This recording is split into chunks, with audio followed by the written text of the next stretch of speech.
J'ignorais totalement ce qu'il faut donner pour jouer au tennis. J'arrive et quand je repars, j'ai laissé mes tripes sur ce putain de cours. Et ça, vous pouvez pas le comprendre, le cul sur vos chaises. J'ai bossé toutes ces années avec l'idée qu'un jour j'accéderai à ce moment précis. Bonjour à toutes et à tous, c'est Valou et bienvenue pour cette toute nouvelle vidéo, une critique de film. Ça fait plaisir de revenir un petit peu dans le monde du cinéma avec un biopic, comme vous l'aurez constaté, Borg McEnroe, un film de Mess Pedersen avec Sverrir Gudnason. Je me suis entraîné 1000 ans quand même pour prononcer son nom. Dans le rôle de Björn Borg, puisque c'est un biopic vraiment consacré à Björn Borg, et Shia LaBeouf dans le rôle de John McEnroe, puisqu'on va retracer l'histoire donc de Björn Borg, de son enfance à l'aide de plusieurs flashbacks, jusqu'à cette fameuse finale de Wimbledon en 1980, qui est une finale culte maintenant dans le monde du tennis. Un film forcément qui me tente beaucoup parce que pour certains d'entre vous, si vous le savez, j'adore le sport. Je voulais faire journaliste sportif pendant un temps, voilà, j'ai suivi énormément de choses dans le monde du sport en règle générale. Le tennis évidemment en fait partie, et d'un autre côté il y a Shia LaBeouf, et là vous avez vu forcément au sourire pas du tout objectif que quand il y a Shia LaBeouf dans un film, bon bah Valou il est au film quoi. Et d'ailleurs heureusement que j'ai été au film parce qu'en tout et pour tout dans la salle, pour une première à La Rochelle, on était deux. Je sais même pas en fait, pendant un temps je me suis dit est-ce que c'est déjà arrivé qu'on soit si peu dans une salle? Oui, c'est m'est arrivé une fois, j'étais tout seul pour le dernier train de Busan,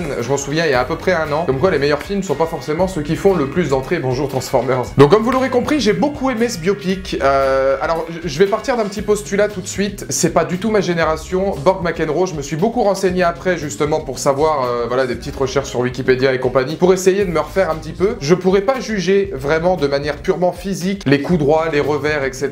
des acteurs, est-ce que vraiment le registre même du match en question a été respecté. Tout ce que je peux vous dire, c'est que je vais l'analyser de manière vraiment cinématographique et je vais vous dire pourquoi j'ai bien aimé, justement de point de vue de quelqu'un qui ne connaît pas trop cette période. Déjà parce qu'on apprend beaucoup de choses. Il y a vraiment quelque chose d'audacieux dans ce film-là parce que c'est un biopic suédois, le réalisateur est suédois, alors c'est suédois, finlandais et danois, mais c'est quand même un film, voilà, sur une des icônes de Suède. Je pense que lui et Zlatan Ibrahimovic, c'est vraiment les deux icônes dans leurs sports respectifs qui ont transcendé le pays de la Suède. Et j'ai trouvé ça vachement audacieux parce qu'on dresse pas un tribute, c'est pas un hommage, on dresse vraiment un portrait très réaliste, c'est très sombre, c'est très froid. Ça m'a beaucoup fait penser à certains films par exemple comme The Programme ou alors La Rage au ventre, même si ça c'est une fiction, où le plus gros combat est pas sur le terrain mais en dehors.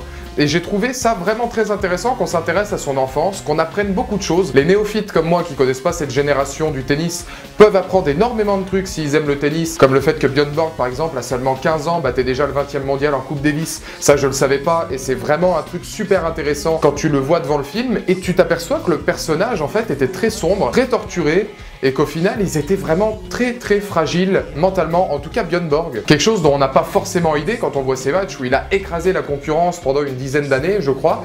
C'est quelqu'un, voilà, qui a vraiment fait ses gammes dans le tennis, aux antipodes de ce qu'il était dans la vraie vie, quelqu'un de très speed, qui avait beaucoup de mal à retenir sa frustration, sa colère. Et le film oscille entre prise de vue sur un court, puisqu'on va faire tout Wimbledon, hein, on va voir ses matchs du premier tour, 8e de finale, quart de finale, donc ça va être vraiment très intéressant à suivre, et d'un autre côté, sur sa vie privée, qui était beaucoup moins joviale. Le film explique aussi pourquoi il a repris sa retraite à seulement 26 ans, parce qu'on sentait qu'il y avait vraiment un ras-le-bol.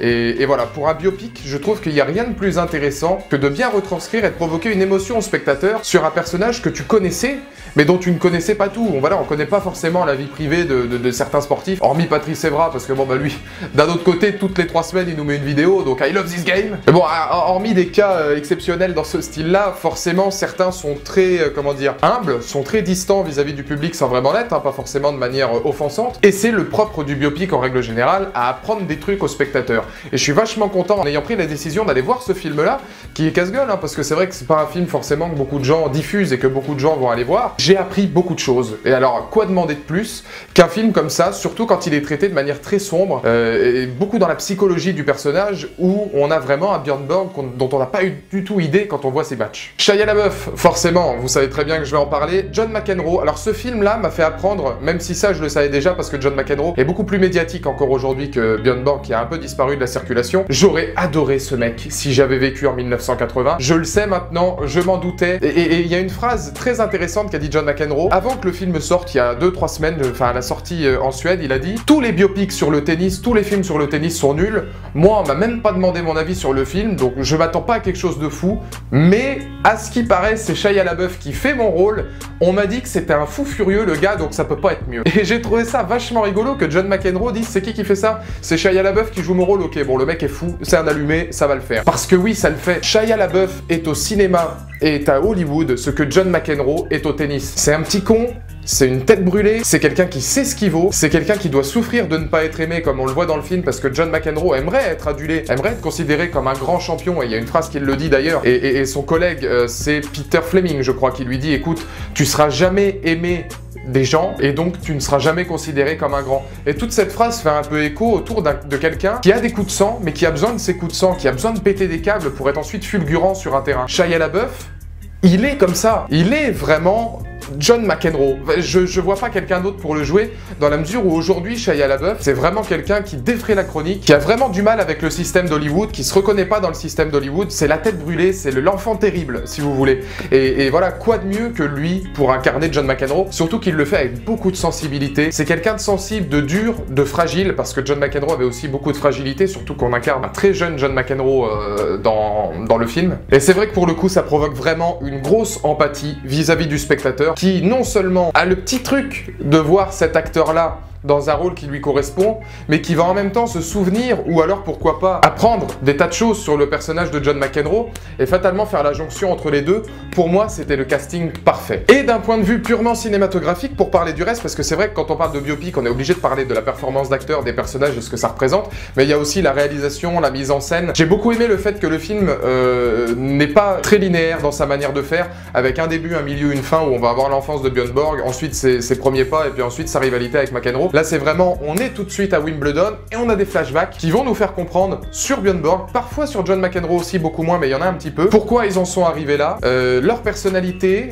pourquoi ils sont comme ça maintenant sur le terrain, leurs doutes, leurs craintes. Le film est fait sur des flashbacks et c'est vraiment super intéressant parce que justement, ça permet aux spectateurs de pas s'ennuyer, mais en même temps d'avoir envie d'être à cette fameuse finale. Et ça, c'est le gros point positif de la mise en scène. On a envie, qu'on connaisse ou pas le résultat, d'arriver à cette fameuse finale Borg-McEnroe. Et puis de la manière dont sont tournés les matchs de tennis, j'ai vraiment trouvé ça intéressant aussi. Il y a pas mal de vues en hauteur qui peuvent rappeler par exemple des retransmissions télévisées. Donc là forcément pour le coup le spectateur a une notion de déjà-vu qui est vachement intéressante et surtout une notion de réalisme par rapport à ce qu'on peut voir en temps normal. J'ai trouvé la posture des acteurs et puis voilà les conditions de jeu vraiment très réalistes, très fidèles à ce que je peux retrouver aujourd'hui. Est-ce que c'était les vraies postures de McEnroe et Björn Borg, pardon. Ça je laisserai vraiment aux spécialistes le cas dans les commentaires de me le dire. Mais je vous incite vraiment à aller voir ce film parce que c'est un bon biopic qui passera probablement inaperçu, mais des biopics déjà on en a peu, surtout sur le tennis. Des biopics sur le tennis, il y en a pas tant que ça. Et celui-là mérite d'être vu parce qu'il est beaucoup plus psychologique que sur le terrain et ce qui se passe en dehors est parfois plus intéressant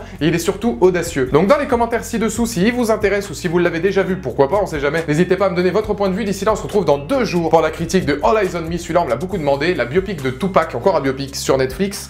Donc je vais aller écouter l'album parce qu'il faut que je me remette un petit peu dans le bang.